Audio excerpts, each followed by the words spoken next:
Hello everyone, welcome back to Shajil sir classes. और क्या हालचाल आप लोगों के। मुझे पूरी उम्मीद है यार सब बढ़िया हो गए। तो देखो, जैसे मैंने कहा था कि हम स्टार्ट करने वाले हैं ऑर्गेनिक केमिस्ट्री। तो आज हमारा ऑर्गेनिक केमिस्ट्री का फर्स्ट लेक्चर है, बिल्कुल बेसिक लेक्चर है। ये जो ड्रॉपर्स हैं उनको आता भी होगा, तो जल्दी जल्दी आप 2 की स्पीड में इसको देखें। और जो 11th में है, 11th वाले बच्चे इसको देख रहे हैं, बहुत ध्यान से देखो, बहुत इंपॉर्टेंट चीज़ है। ठीक है, तो आज के लेक्चर में हम क्या क्या डिस्कस करेंगे। तो देखिए आप, यहाँ हम बात करेंगे सबसे पहले आपका ऑर्गेनिक कंपाउंड्स क्या होते हैं, ऑर्गेनिक केमिस्ट्री क्या होती है, ऑर्गेनिक कंपाउंड क्या होते हैं। फिर हम बात करेंगे क्लासिफिकेशन ऑफ ऑर्गेनिक कंपाउंड्स। फिर हम बात करेंगे, अगर टाइम मिला, ये टॉपिक भी अपने आप में ऑलमोस्ट 30 मिनट्स का है। अगर लंबी वीडियो करनी हुई तो फिर हम ये डिस्कस करेंगे, वरना ये सारा आपका 2 लेक्चर का है। तो चलो स्टार्ट करते हैं। सबसे पहले हम बात करते हैं कि ऑर्गेनिक केमिस्ट्री क्या होती है। तो बताओ बच्चों, लकी बताएं आप कि ऑर्गेनिक केमिस्ट्री क्या होती है। तो सुनो ध्यान से। The branch of chemistry that deals with study of organic compound. Clear है बात। केमिस्ट्री की वो ब्रांच जिसमें हम क्या करते हैं, ऑर्गेनिक कंपाउंड की स्टडी करते हैं। केमिस्ट्री की वो ब्रांच जिसमें हम ऑर्गेनिक कंपाउंड की स्टडी करते हैं, उसको हम क्या बोलते हैं, ऑर्गेनिक केमिस्ट्री। बात समझ में आ गई। अब बात यह आती है कि ऑर्गेनिक कंपाउंड्स होते क्या हैं। तो बेटा समझें आप, ऑर्गेनिक कंपाउंड्स की आपकी 2 डेफिनेशन है, एक पुरानी एक नई। तो पहले हम जानते हैं कि ओल्ड डेफिनेशन क्या थी, फिर हम जानेंगे कि न्यू डेफिनेशन क्या है। तो सुन लें आप ध्यान से। पहले ये माना जाता था कि वो कंपाउंड जो लिविंग ऑर्गेनिज्म से ड्राइव किए जाएं, लिविंग ऑर्गेनिज्म के सेल से ड्राइव किए जाएं, उसको हम बोलेंगे ऑर्गेनिक कंपाउंड। तो देख लो यहाँ पर, पढ़ लो जरा। Compounds that are obtained from cells of living organism are called organic compound। बात समझ में आई। और ये कहा जाता था कि ऑर्गेनिक कंपाउंड को लैब में नहीं बनाया जा सकता। इस बात का फायदा उठाया एक साइंटिस्ट ने जिसका नाम था बर्जेलियस। इन्होंने क्या करा, इस बात पे पूरी एक थ्योरी ही दे दी कि भाई organic compounds are due to vital force, खुदा की तरफ से हैं, वो कुदरती हैं, उसको लैब में नहीं बना सकते। तो ये कूद गए बीच में और 1809 में इन्होंने अपनी थ्योरी दी, जिसको बोला गया वाइटल फोर्स थ्योरी। और वाइटल फोर्स थ्योरी में यही कहा गया कि organic compounds are due to vital force, इसको आप लैब में नहीं बना सकते। देख लो, organic according to this theory, organic compounds are only due to vital force naturally, that is naturally form in the cell and it is impossible to prepare them in laboratory। बात समझ में आ गई। लेकिन एक शख्स थे जिनको उनकी ये बात ज़रा भी पसंद नहीं आई, बुरी लग गई, दिल पे लग गई। उन्होंने क्या कहा, वो कौन थे, वो थे फ्रेंच साइंटिस्ट वुलर। तो वुलर ने क्या कहा आपका कि भाई मैं तुम्हें गलत साबित करूंगा कि तुम्हारी बात गलत है, मैं इतनी मेहनत करूंगा जितनी तुम लोग करोगे। इन्होंने उससे कहीं ज़्यादा मेहनत करी और इन्होंने कहा कि मैं ऑर्गेनिक कंपाउंड को लैब में बना के दिखाऊंगा। आई बात समझ में। हो भी गया ऐसा भाई। कब हो गया, 1828 में। तो देखें आप, वाई वॉज इट डिस्कार्टेड। तो उनकी जो थ्योरी थी, किसकी, बर्जेलियस की जो थ्योरी थी, वो फेल हो गई। किसने करी, किसने करी, वुलर ने करी। कैसे करी, वुलर ने एक ऑर्गेनिक कंपाउंड को लैब में बना लिया by the help of inorganic compound. सुन लो ध्यान से, ये इनऑर्गेनिक कंपाउंड था आपका, ये था आपका अमोनियम। क्या था बेटा, दोबारा बोलो, अमोनियम कार्बोनेट। ये था आपका, नॉट कार्बोनेट, ये था आपका अमोनियम साइनेट। अमोनियम साइनेट के अंदर रीअरेंजमेंट रिएक्शन हुई और वो कन्वर्ट हो गया किसके अंदर बेटा, वो कन्वर्ट हो गया यूरिया के अंदर। ये यूरिया, और ये लैब में बन गया। और ये पहला लैब में बनने वाला ऑर्गेनिक कंपाउंड है। कौन सा है, ये है यूरिया। तो याद रखो, पहला ऑर्गेनिक कंपाउंड लैब में किसने बनाया, बताओ जल्दी, किसने बनाया। अंबर, बताइए आप, किसने बनाया। ये बनाया आपका वुलर ने। कौन सा बना, यूरिया बना। किससे बना, अमोनियम साइनेट से बना। आई बात समझ में। बड़े खुश, इनसे कहा, देखा भाई मैंने कहा था बना के दिखाऊंगा, बना दिया। अब अंदर की बात तुम्हें मैं बताता हूँ, ये गलती से बन गया था। वुलर साहब ने कोई सी मेहनत नहीं करी। हुआ क्या, वो एक बार इस कंपाउंड, इस इनऑर्गेनिक कंपाउंड के साथ कोई एक्सपेरिमेंट कर रहे थे, इसको लैब के कबर्ड में रखा भूल गए। कुछ टाइम बाद देखा तो वहाँ से यूरिन की स्मेल आने लगी। सोचा इन्होंने कि भाई यहाँ कौन सुसु करके जाएगा, कोई था नहीं। फिर क्या करा उन्होंने, जिस बीकर से वो स्मेल आ रही थी उसका एनालिसिस किया, टेस्ट करा, तो पता चला उसके अंदर यूरिया बन चुका है। जी हाँ, तो जो पहला ऑर्गेनिक कंपाउंड था वो एक्सीडेंटल बना था, और यही रीज़न है कि पहला ऑर्गेनिक कंपाउंड बनने के 10 साल बाद दूसरा बना। 10 साल तक ऑर्गेनिक कंपाउंड लैब में फिर नहीं बना, लेकिन हाँ एक बार इससे ये प्रूफ हो गई कि बनाया जा सकता है ऑर्गेनिक कंपाउंड को भी लैब में। आई बात समझ में? शाबाश। तो याद रखना कि वाइटल फोर्स थ्योरी क्या थी, किसने दी थी, डिस्कार्ड किसने करा, पहला ऑर्गेनिक कंपाउंड कौन सा था, किससे बना था। बात समझ में आ गई? चलो आगे बढ़ते हैं। अच्छा, एक क्वेश्चन ये भी आपके दिमाग में आएगा कि सेकंड ऑर्गेनिक कंपाउंड कौन सा था जो लैब में बना। कोई नहीं बताता, हम बता देते हैं आपको। तो जो सेकंड ऑर्गेनिक कंपाउंड था जो लैब में बना था वो था आपका एसिटिक एसिड। ये बाकायदा बनाया गया, इंटेंशनली बना हुआ पहला ऑर्गेनिक कंपाउंड एसिटिक एसिड है, लेकिन वैसे ये लैब में बनने वाला सेकंड ऑर्गेनिक कंपाउंड है। किसने बनाया था? ये वुलर ने नहीं बनाया था, ये बनाया था आपका कोलबे ने। तो याद रखें आप, ये कोलबे ने बनाया था। बात समझ में आ गई? कहानी को आगे बढ़ाते हैं। अब नेक्स्ट हम आते हैं क्लासिफिकेशन ऑफ ऑर्गेनिक। अच्छा, उससे पहले आप रह गई बात, मॉडर्न डेफिनेशन सुन लो भाई। अब मॉडर्न डेफिनेशन क्या कहती है? पुरानी डेफिनेशन तो हो गई फेल, कि लैब में नहीं बनाया जा सकता, सिर्फ किससे मिलेगा हमें, लिविंग ऑर्गेनिज्म से मिलेगा। वुलर ने ये बात फेल कर दी। अब मॉडर्न डेफिनेशन आती है। मॉडर्न डेफिनेशन ये कहती है बेटा, hydrocarbon and its derivative are called organic compounds. बात समझ में आई? हाइड्रोकार्बन क्या होते हैं? बचपन से पढ़ते हुए आ रहे हो, compounds of carbon and hydrogen only, जिसमें सिर्फ कार्बन और हाइड्रोजन हो वो क्या होगा? आपका हाइड्रोकार्बन। अब सुनो भाई, सुनो ध्यान से, अगर आप H निकाल दो यहाँ से, अगर आप हाइड्रोकार्बन में से H निकाल दो और कोई भी दूसरा एटम लगा दो, तो ये बन गया आपका CH3Cl। तो जी हाँ, ये हो गया हाइड्रोकार्बन का डेरिवेटिव। अब हाइड्रोकार्बन के डेरिवेटिव से आप एक और H निकाल दो, यहाँ पर क्या बना आपका CH2Cl2, ये भी हाइड्रोकार्बन डेरिवेटिव है। आई बात समझ में? तो जितने भी हाइड्रोकार्बन होंगे वो सब ऑर्गेनिक कंपाउंड हैं, और हाइड्रोकार्बन के जो डेरिवेटिव हैं आपने H निकाला और यहाँ आपने OH लगा दिया, ये बन गया आपका CH3OH, ये भी ऑर्गेनिक कंपाउंड। आपने क्या करा, एक और H निकाला यहाँ से, अब आपने यहाँ NO2 लगा दिया। तो पूछा गया क्या ये ऑर्गेनिक कंपाउंड है? बिल्कुल है। जितने भी कंपाउंड हाइड्रोकार्बन से बनेंगे वो सब ऑर्गेनिक कंपाउंड होंगे। आई बात समझ में? ये क्या था आपका हाइड्रोकार्बन, ये भी, ये इसकी जगह अगर आपने लिख दिया C2H5, जिसमें भी कार्बन और हाइड्रोजन है वो सब क्या है? आपके हाइड्रोकार्बन। जिसमें भी कार्बन और हाइड्रोजन है वो होंगे आपके हाइड्रोकार्बन, और उनसे जो भी बनेगा ये सब कंपाउंड, ये सब कंपाउंड क्या थे बेटा? ये थे आपके हाइड्रोकार्बन डेरिवेटिव्स, ये थे आपके हाइड्रोकार्बन डेरिवेटिव्स। बात समझ में आ गई? Hydrocarbon derivatives. क्लियर हो गई तक बात? चलो, मॉडर्न डेफिनेशन भी समझ में आ गई, ओल्ड डेफिनेशन भी समझ में आ गई। अब बात करेंगे classification of organic compound. Classification of organic compound देख लो ध्यान से। यहाँ हम लिखते हैं आपका ऑर्गेनिक कंपाउंड, ये हमने लिखा बेटा ऑर्गेनिक कंपाउंड, दिख रहा होगा सबको, ऑर्गेनिक कंपाउंड। अब ऑर्गेनिक कंपाउंड्स को दो पार्ट में क्लासिफाई करा गया है। पहला किसमें? पहला आपका है open chain. Open chain, open chain को और क्या बोलते हैं बेटा? इसको हम बोलते हैं एसाइक्लिक। एसाइक्लिक मतलब विदाउट साइकिल, और इसको हम बोल देते हैं आपका एलिफेटिक। इसको हमने बोल दिया आपका एलिफेटिक। और सेकंड क्लासिफाई करा गया इसको आपका साइक्लिक। साइक्लिक, साइक्लिक को क्या बोलेंगे? और क्लोज चेन। Close chain. बात समझ में आई बेटा यहाँ तक? ये अब इसके बाद इसको भी दो पार्ट में करा गया। कैसे करा गया आगे आते हैं, अभी पहले समझ लो फिर आगे बढ़ेंगे। तो देखें आप बेटा ध्यान से। तो पहले हम बात करने वाले हैं इसके अंदर आपका, फर्स्ट हम बात करेंगे एसाइक्लिक, एलिफेटिक और ओपन चेन कंपाउंड। ये क्या होते हैं? जो आपके ओपन हो, नाम से क्लियर है, इतना तो तुम समझते होगे। जो क्लोज ना हो, ओपन हो, वो क्या होंगे आपके ओपन चेन कंपाउंड या एलिफेटिक कंपाउंड।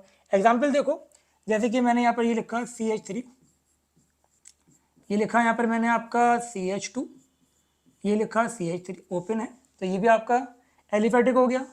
यहाँ पर लिखा मैंने आपका CH3 CH, यहाँ लिखा मैंने CH3, ये भी ओपन है, तो ये भी आपका एलिफेटिक हो गया।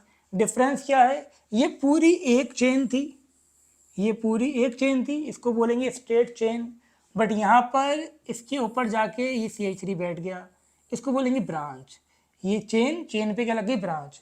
तो ये जो आपके एलिफेटिक कंपाउंड होते हैं, ये ओपन चेन भी हो सकते हैं और ये ब्रांच चेन भी हो सकते हैं। तो देखें आप, the compounds, the carbon atoms are present in form of an open chain, this chain इधर भी स्ट्रेट और ब्रांच्ड। बात समझ में आ गई। अब सुनो बेटा, these were initially known as aliphatic compound. सुनने वाली बात है, इन्हें एलिफेटिक कंपाउंड बोलते थे इनिशियली। क्यों बोलते थे, क्योंकि ये आपके मिले थे किससे, एनिमल एंड वेजिटेबल फैट से, इनका नाम इसलिए एलिफेटिक था क्या है मतलब, ठीक है। अब ये आपके दो टाइप के होते हैं, सैचुरेटेड और अनसैचुरेटेड। वापस आते हैं, अभी हमने क्या कहा था आपका, एलिफेटिक तो समझ में आ गया होगा। एलिफेटिक दो टाइप के थे आपके, कौन कौन से थे बेटा, सैचुरेटेड और सेकंड कौन से बताए, जल्दी बताएं आप। सेकंड था आपका अनसैचुरेटेड। बात समझ में आ गई बेटा, सैचुरेटेड एंड अनसैचुरेटेड, ये दो टाइप के थे आपके। क्या होते हैं वही समझते हैं नेक्स्ट पेज पे जाके। तो सुन लें आप ध्यान से, वो कंपाउंड बता, पढ़ लेना, मैं बता दे रहा हूँ। वो कंपाउंड जिसमें कार्बन कार्बन के सिंगल बॉन्ड हो, जी हाँ सुन लो ध्यान से, मैं सिर्फ कार्बन कार्बन की बात कर रहा हूँ। वो सारे कंपाउंड जिसमें कार्बन कार्बन में सिर्फ सिंगल बॉन्ड है, कोई भी डबल बॉन्ड नहीं है, कोई भी ट्रिपल बॉन्ड नहीं है, वो सब क्या होंगे आपके, वो होंगे आपके सैचुरेटेड कंपाउंड। जी हाँ सुने आप, यहाँ देखो, अपने आंखों का इस्तेमाल करो और देख के बताओ कोई डबल बॉन्ड है, नहीं है, कोई डबल बॉन्ड है, नहीं है, तो ये सैचुरेटेड है। अब सैचुरेटेड होंगे कौन कौन से, सैचुरेटेड आपके होंगे एल्केन, एल्केन और एल्केन के डेरिवेटिव्स। एल्केन क्या होता है बेटा, वो सारे कंपाउंड जिसका जर्नल फॉर्मूला CnH2n, वो कंपाउंड जिसका जर्नल फॉर्मूला CnH2n+2 होता है, वो क्या होते हैं बेटा, ये सब होते हैं एल्केन। कोई भी कंपाउंड अगर इसको फॉलो करता है इस फॉर्मूले को, एन क्या है, एन तो समझ गए होगे, एन है नंबर ऑफ कार्बन। अब यहाँ देखो, नंबर ऑफ कार्बन कितने थे आपके, नंबर ऑफ कार्बन थे 3, काउंटिंग तो आती होगी, गिन लो। अगर 3 कार्बन है तो एच कितने होने चाहिए, एच होने चाहिए 3 to the 6 + 2 8, काउंट कर लो यहाँ पर। सी 3 है और आपके एच कितने हैं, 8 हैं, तो ये आपका एल्केन था। तो जितने भी एल्केन हैं वो सब आपके सैचुरेटेड हैं। और एल्केन के डेरिवेटिव, डेरिवेटिव का मतलब क्या हो गया, देखो यहाँ पर ये लिखा मैंने CH3 और यहाँ लिखा मैंने CH2 और ये लिखा मैंने COH। इधर देखो ध्यान से, कोई भी गलती से ये मत कह देना कि ये अनसैचुरेटेड है। क्यों, क्योंकि यहाँ पर जो डबल बॉन्ड है वो कार्बन ऑक्सीजन में है, बट कार्बन कार्बन में सब के सब सिंगल बॉन्ड हैं। तो क्या चेक करना है हमें, हमें चेक करना है कार्बन कार्बन के बॉन्ड। उम्मीद करता हूँ बात समझ में आई, तूर बात समझ में आई आपकी। क्या कहा मैंने कि कार्बन कार्बन में सिंगल बॉन्ड है तो वो आपका सैचुरेटेड होगा। इन सब के अंदर कार्बन कार्बन के सिंगल बॉन्ड है, बट यहाँ कार्बन ऑक्सीजन में मल्टीपल बॉन्ड है, तब भी ये सैचुरेटेड है। हमने यहाँ लिखा ये कार्बन कार्बन में सिंगल बॉन्ड है, बट कार्बन नाइट्रोजन में ट्रिपल बॉन्ड है, इसीलिए ये सैचुरेटेड है। अनसैचुरेटेड क्या होंगे, जिसमें कम से कम एक कार्बन कार्बन मल्टीपल बॉन्ड हो। एग्जाम्पल एल्कीन्स, एल्काइंस और इनके डेरिवेटिव्स, जैसे कि मैंने यहाँ लिखा CnH2n+2, ये नॉट +2, +2 क्यों लिख दिया भाई, कैसी बातें कर रहे हो, +2 नहीं आएगा। तो देखो यहाँ पर ये CnH2n, ये हो गया आपका एल्कीन्स। एग्जाम्पल देखिए आप, मैंने यहाँ पर लिखा CH2 double bond CH2, double bond दिख गया आपको। अगर आंखों से ही दिख रहा है, आंखों में बात अगर हो रही है तो बात ही क्या है। लेकिन अगर आपका ऐसे लिखा हुआ है C6H12, पूछा जा रहा है कि ये सैचुरेटेड होगा या अनसैचुरेटेड, तो आप देखें C कितने हैं 6, और जस्ट डबल क्या है उसकी हाइड्रोजन, तो इसका मतलब ये क्या होगा आपका एल्कीन हो गया। और एल्कीन क्या होगा आपका बेटा, एल्कीन होगा अनसैचुरेटेड। सारे एल्कीन्स अनसैचुरेटेड हैं, एक भी मल्टीपल बॉन्ड, अगर एक भी मल्टीपल बॉन्ड, डबल बॉन्ड या ट्रिपल बॉन्ड तुम्हें मिल गया कार्बन कार्बन में, तो वो क्या होगा, अनसैचुरेटेड। ऐसे ही मैंने यहाँ पर ये लिखा सी है, ये अगर ट्रिपल बॉन्ड है, ट्रिपल बॉन्ड वालों को हम क्या बोलते हैं, एल्काइन। एल्काइन का जनरल फॉर्मूला क्या होता है बेटा, CnH2n-2। ये आपका एल्काइन का फॉर्मूला होता है, सबको पता होगा, नहीं पता होगा तो आगे पढ़ेंगे वैसे भी, लेकिन अभी तुम्हें देख ही रहा होगा सी कितने हैं, 2, एच भी कितने हो जाएंगे आपके, 2। तो ये एल्काइन का फॉर्मूला हो गया। अब ये देखो मैंने यहाँ पर लिखा ये CH2 double bond CH COH। आपसे पूछा जा रहा है सैचुरेटेड है या अनसैचुरेटेड, हमें इससे मतलब ही नहीं है, हमें इससे मतलब है कार्बन कार्बन में डबल बॉन्ड आ गया तो मतलब अनसैचुरेटेड। तो उम्मीद करता हूँ ये बात आपके समझ में आ गई होगी कि सैचुरेटेड और अनसैचुरेटेड क्या होते हैं। नेक्स्ट हम बात करने वाले हैं आपका close ring, close compound, close chain compound, ring compound, cyclic compound. तो सुन लो ध्यान से बेटा, ऐसा सुनने आप ध्यान से, ये भी 2 टाइप के होते हैं। पहले हम इसमें वापस आते हैं आपके, ये जो क्लोज चेन हमने लिखे हैं ये भी 2 टाइप के होते हैं। कौन से, एलिसाइक्लिक, एलिसाइक्लिक और आपका एरोमेटिक, एलिसाइक्लिक और एरोमेटिक। क्या क्या होता है समझ लो इसके अंदर अभी, एलिसाइक्लिक और एरोमेटिक। एलिसाइक्लिक क्या होते हैं उसके लिए हमें जाना पड़ेगा नेक्स्ट पेज पर, आ जाओ बच्चा पार्टी। एलिसाइक्लिक का मतलब वो, अगर हम एलिफैटिक कंपाउंड को रिंग में कन्वर्ट कर दें, जो एलिफैटिक थे हमने क्या करा, उसकी चेन बना दी, हमने उसकी रिंग बना दी, तो उसे हम क्या बोलेंगे, उसे हम उन कंपाउंड को हम बोलेंगे एलिसाइक्लिक। नहीं समझे तो आप समझोगे ध्यान से। देखो यहाँ पर मैंने यहाँ लिखा आपका CH3, यहाँ लिखा मैंने आपका ये CH2 और ये लिखा आपका CH3। अगर मैं क्या करूँ बेटा, यहाँ पर इसकी एक वैलेंसी फ्री कर दूँ, हाइड्रोजन निकाला मैंने यहाँ पर, ये CH2 मैंने क्या करा, यहाँ पर भी एक हाइड्रोजन निकाल दिया, दोनों की एक एक वैलेंसी फ्री हो गई। कार्बन की 4 वैलेंसी होती हैं, दोनों की एक एक वैलेंसी फ्री, इसको इससे जोड़ दो यहाँ पर, तो ये क्या बन गया आपका, अब ये आपका बन गया एक ट्राइंगल टाइप की रिंग। समझ में आ रही है बात, समझे कि नहीं, ये हो गया। इसको आप ऐसे भी लिख दो तो कोई आपसे कुछ नहीं कहेगा, इनफैक्ट ये आपको ऐसे ही मिलेगा। इसमें देखें आप, C कितने हैं, C3 हैं, H कितने हैं, 6 हैं। तो यहाँ पर जो हमने नहीं दिखाया वो सब क्या थे, हाइड्रोजन थे। तो याद रखो बेटा ये बात, जब भी हम ऐसे दिखाते हैं तो जहाँ पर बैंड होगा वो कार्बन और हाइड्रोजन को नहीं दिखाया जाएगा। तो यहाँ पर सब क्या थे, आपके हाइड्रोजन थे। बात समझ में आ गई। आगे देखो अब जरा, मैंने लिखा ये भी आपका, ये कितने कार्बन है यहाँ पर, 4 carbon, carbon carbon carbon carbon, ring है। यहाँ क्या होंगे आपके हाइड्रोजन, यहाँ पर भी 2 हाइड्रोजन।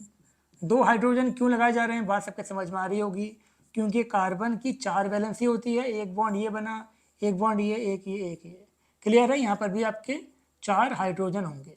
तो ये सब आपके एलिसाइक्लिक, ये आपके सैचुरेटेड भी हो सकते हैं और ये अनसैचुरेटेड, डबल बॉन्ड लगा दो अनसैचुरेटेड हो गया।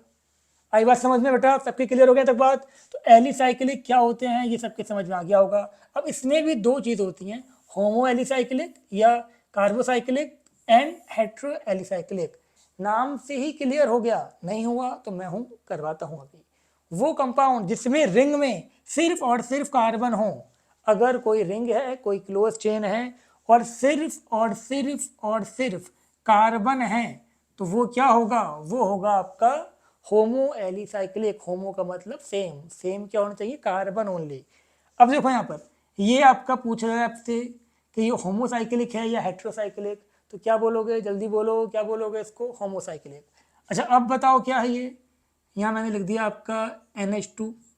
अब बताओ होमोसाइक्लिक है या हेट्रोसाइक्लिक, क्या कहा, हेट्रोसाइक्लिक। गलत जवाब बेटा, गलत जवाब। अब भी क्या होगा आपका, ये होमोसाइक्लिक क्यों होगा, ये N है, ठीक है, N क्यों होगा आपको होमोसाइक्लिक, क्योंकि रिंग में अब भी कार्बन थे। रिंग के अंदर अगर सिर्फ और सिर्फ और सिर्फ और सिर्फ कार्बन है तो वो क्या होगा, होमोसाइक्लिक। लेकिन अगर रिंग के अंदर कोई दूसरा एटम आके बैठ जाता है तो उसको हम क्या बोलेंगे बेटा, जल्दी बता दो, उसको हम बोलेंगे हेट्रोसाइक्लिक कंपाउंड। अगर रिंग में एक भी कोई दूसरा एटम है, जैसे कि यहाँ देखो नाइट्रोजन आ गया, रिंग में एक भी कोई दूसरा एटम है तो वो हेट्रोसाइक्लिक कंपाउंड होगा। एक भी हो सकता है एक से ज़्यादा भी हो सकते हैं। तो ये आपके हेट्रोसाइक्लिक।